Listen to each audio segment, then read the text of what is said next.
The Senate was responding to a rule that was put in place by the Consumer Financial Protection Bureau that made it easier for consumers, for you and me, to sue our banks. The vote was largely along partisan lines, with Republicans supporting the movement to strip the CFPB rule and Democrats railing against it. But it came down to a 50-50 tie, and Vice President Pence came in last night at about 10 p.m. and cast the tie-breaking vote.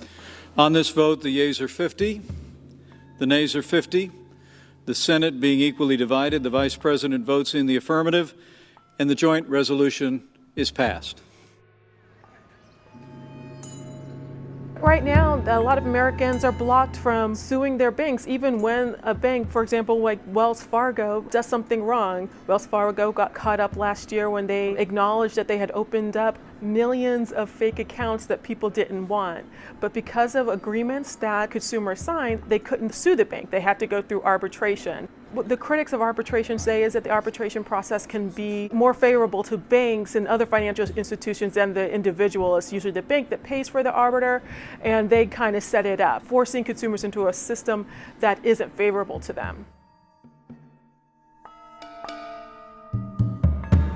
The critics of the rule largely said that it was a giveaway to the plaintiffs' attorneys, to trial lawyers, because they would encourage trial lawyers to file more suits against big banks. And so that this was just a way to open the floodgates for class action lawsuits, which really don't help the average consumer, but help trial lawyers, help line the pockets of trial lawyers.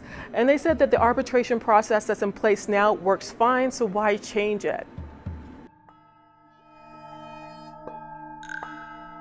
This is a huge win for Wall Street. It's the biggest win they've had so far during the Trump administration.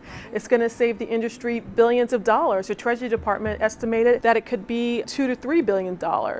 The losers are probably, if you believe that the CFPB rule was right, are going to be consumers, and also the CFPB itself. One of the parts of this legislation that was passed by the Senate last night says that the CFPB can't go back and try to make another rule related to arbitration without the permission of Congress.